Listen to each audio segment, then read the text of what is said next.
Now, we have talked about swage blocks in the past, so today I thought we would talk about swedges. Welcome back to Black Bear Forge and the tool of the day. And today we are talking about the more classic top and bottom swedge that are typically in combination. While these seem to come in a wide variety of styles, they really are not all that different. The main difference is simply who made it. The working end of the swedge remains essentially the same. It is still a half round in a top tool or a half round in a bottom tool that sits on the anvil, and quite frequently they are made to go in pairs so you can do a full round if you're trying to round up a bar. And these are very handy, but they do tend to require a striker. Frequently I will use a bottom swedge for special purposes. Like the weld on a basket twist, I'll form in a swedge so it keeps forcing the material in towards itself instead of spreading out all over the anvil and keeping the weld from taking. But the top swedges really don't get used that much in a one-person shop at the anvil. It's really difficult to work with a bar in the bottom swedge, hold the bar, hold the top swedge, and then strike it with a hammer. That's something that we can't really do by ourselves very well. You can make these to go in a treadle hammer, and there are power hammer versions, but that will be a whole different video to talk about a lot of those specialty power hammer tools. And hopefully the power hammer will be back up and running by the time we do that. Swedges do come in a variety of sizes though. Whatever size half round you need, you can make or hopefully buy a swedge. These are expensive to buy new. They're probably $75 or $80 a piece new. These probably aren't so much new. So look at the old tool market or plan to make your own. Now this one, some of you are looking at that saying, wow, look at that mushroomed end. Well, this was one I'll probably never use.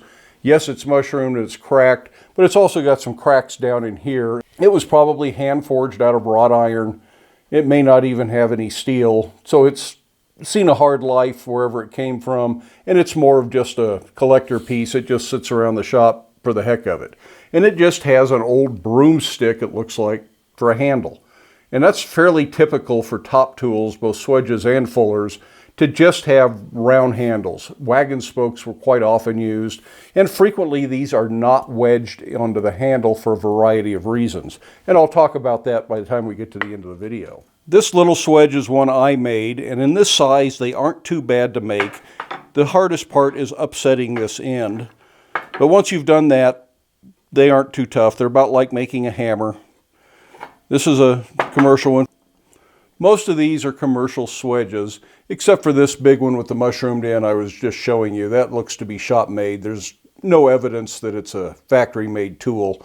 So often there's a touch mark. It says Atha or something else on it, and this one has marks from the dies it was forged in.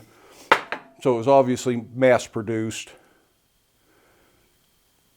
And then there are all the bottom swedges. And I use bottom swedges much more than the top swedges. We did a video on making this little swedge for doing cabinet handles. And that's a nice swedge. It's got a forge welded jump weld on there. So if you're interested in seeing how that was done, I'll put a link to that video right up in here somewhere. And again, a lot of these are commercial swedges. That one says Vaughn on it. This looks like another Vaughn because it's the same color. Here's a little hand-forged V-swedge. I got no idea who made that. It's an antique. This is a fabricated V-swedge. This is one like we've looked at making here. And I'll go ahead and put a link to that video up here somewhere too, so you can see how that was made. I don't think it was this one we made, but same idea. And they just come in all sorts of sizes. They can be 90-degree Vs, they can be 60-degree Vs, 120, they can be octagon, hexagon, whatever it is you need. And the same thing holds true for the top tools. Although I don't have any square, hex, octagon, any of that in top tools. I don't know why. I guess I ought to make some someday. And they can be spherical. This is a nice hollow round here for forging something down into it. And this would be more for cupping a small ladle or something like that, or some sort of an ornamental piece that needs to be dished. It's not really for making a ball, because it would need to have a top tool, plus it would need to have a way to get in and out of it. And I'll show you a ball swedge when we talk about power hammer tools. This is actually a rivet set. It's a big industrial rivet set. It just so happens the round shank fits perfectly in my hardy holes, and it doesn't matter if a perfectly spherical swedge rotates in use, it's still going to be the same no matter how you approach it. Now, as far as having handles that are loose and not wedged into the tool, there are good reasons people leave handles loose and prefer tools with loose handles. One reason is because sometimes top tools, not necessarily swedges, but sometimes certain chisels or punches are left and right because they aren't symmetrical. And if that's the case, you need to make two of them, or you can just knock the handle out, turn it around, put it back on the handle facing the other direction, and you're good to go. And it just takes a few seconds to do that. One of the other reasons is because there's a lot of vibration when you're striking these. It's solid on the anvil, you're striking it with a sledgehammer. Some strikers really hit hard. Some of them are swinging big, heavy hammers. And that vibration transfers to your hand. If it's not wedged in place, there's less vibration to come up your arm. The other thing is that means they're less likely to break. And wedged handles in top tools are much more likely to break than a hammer handle is, because the stresses are different on one of these than a typical hammer. So just because it looks like a hammer, just because the handle is often similar to a hammer handle, doesn't mean these need to be wedged in place.